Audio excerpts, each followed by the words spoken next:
Nearly halfway around the globe lies the land down under, the continent of Australia.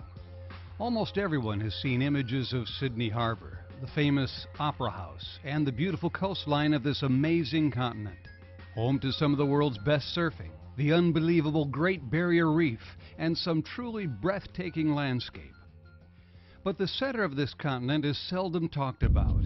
Known as the rugged Australian outback, much of this land is nothing more than dry, unforgiving desert. Very few call this part of the continent home. Not many people travel into the outback. There just isn't much there. Snakes, scorpion, and maybe the occasional roo and wallaby. So it was a complete surprise to the locals that a group of American jewelers wanted to travel into the heart of the outback, a tiny town in New South Wales called Lightning Ridge. No one goes to Lightning Ridge. There's nothing to do at Lightning Ridge. Oh, except black opals. Lightning Ridge has got the best black opals in the world. Lightning Ridge can best be compared to the Old West in the United States. No fancy mining operations, just real miners using not much more than a pick and a shovel. But if you want the finest quality Australian opal, it's the only place on earth to go, and there is no one better to take you than Peter Sherman. Peter is a third-generation opal miner and buyer whose family has been working in Lightning Ridge since opals were discovered there in 1903. I'm a third-generation opal dealer. My family started in 1896 at a place called White Cliffs in New South Wales with my granddad when he was 12 years of age.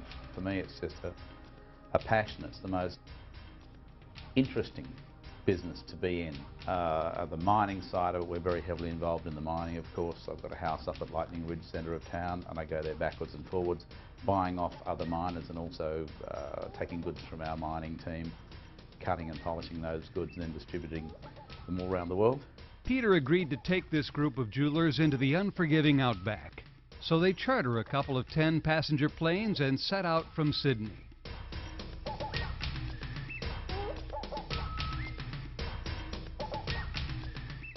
People have specifically come out here from the States to actually go to the ground itself, to go up to Lightning Ridge, to walk on the ground, to go down the mine, to see how it all works. Good day, mates. We're Al and Mary Alvarado from Jewelry to Go, and we traveled halfway around the world to the mines in Lightning Ridge, Australia.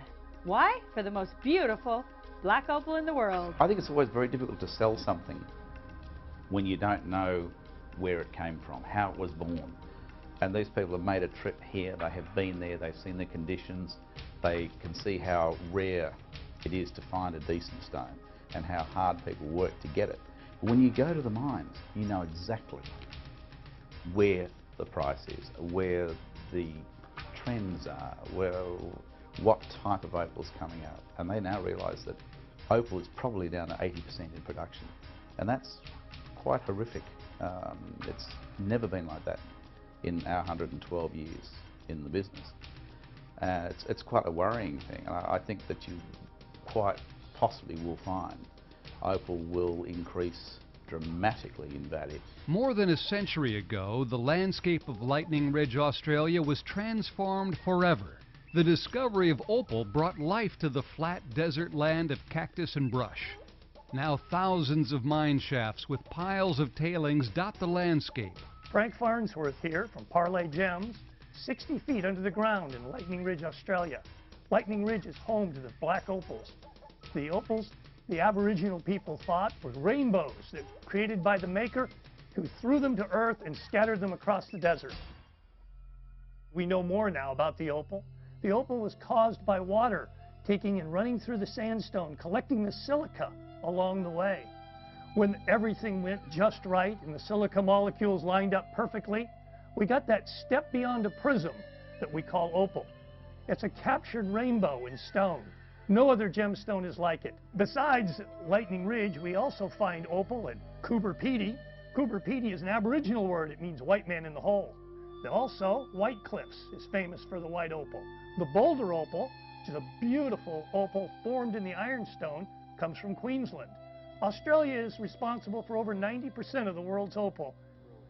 This is the Australian outback. Out behind you can see all the tailings. This area is all taken and laid out by the government for small miners.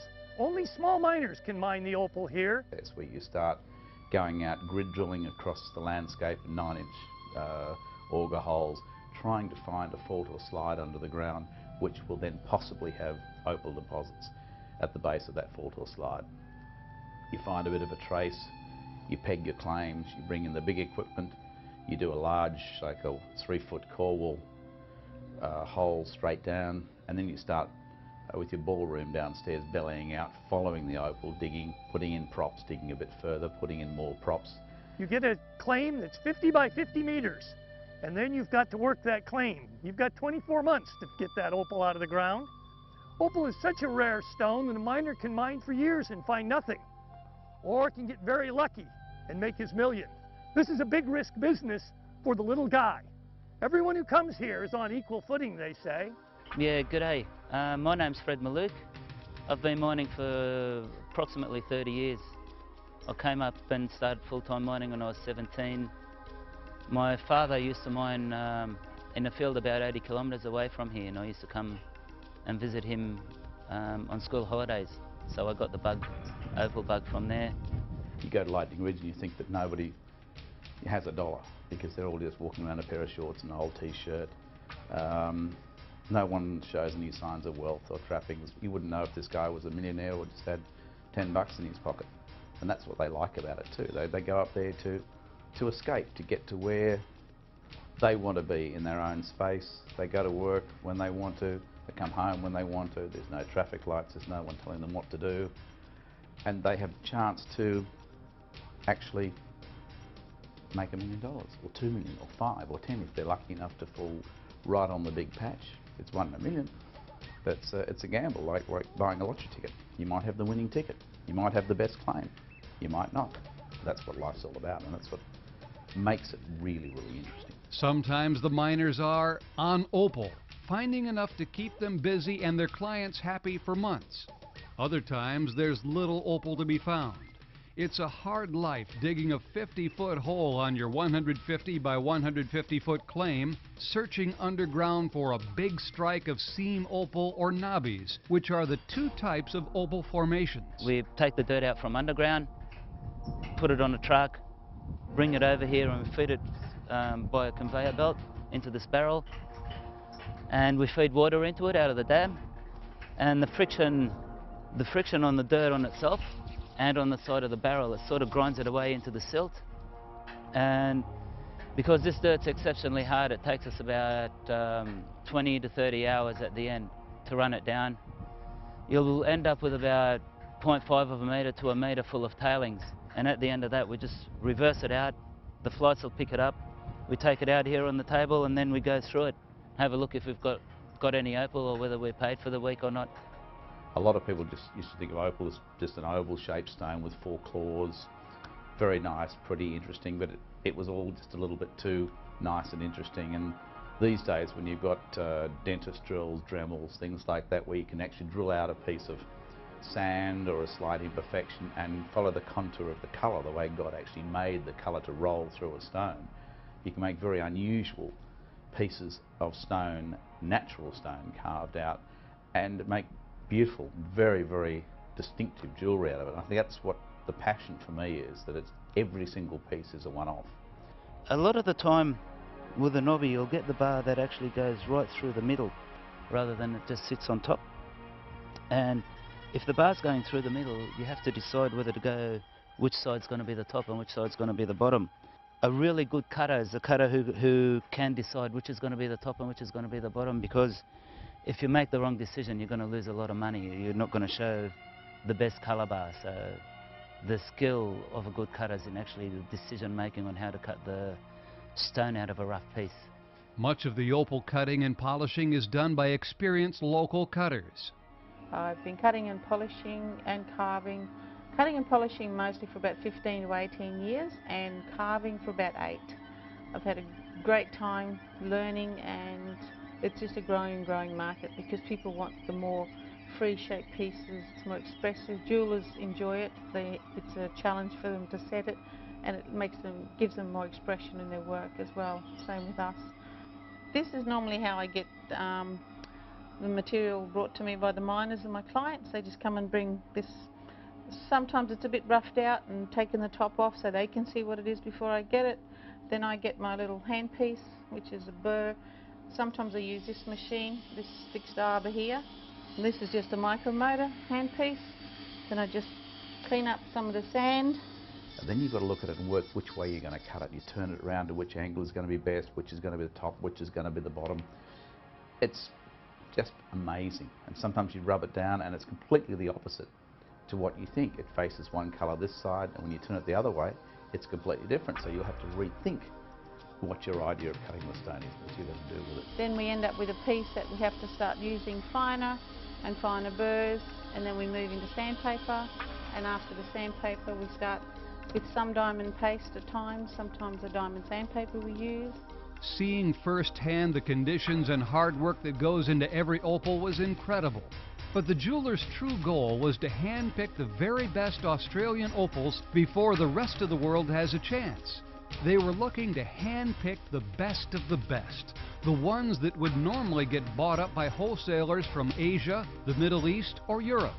Access to this quality and quantity of opal can only be achieved by traveling halfway around the world. Most of the opals they were selecting would never have made their way to the U.S. In the same way they buy diamonds in Antwerp, Belgium, and gold in Italy, Australia is the world's leader for opal.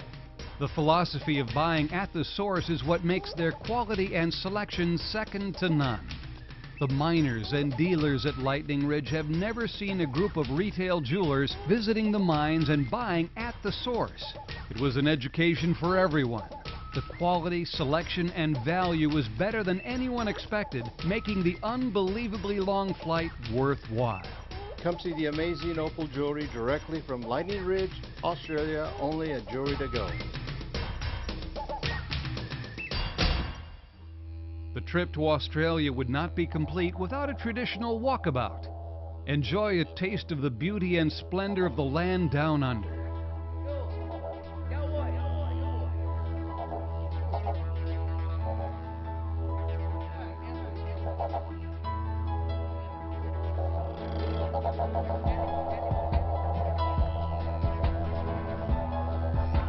Ya voy, buenas.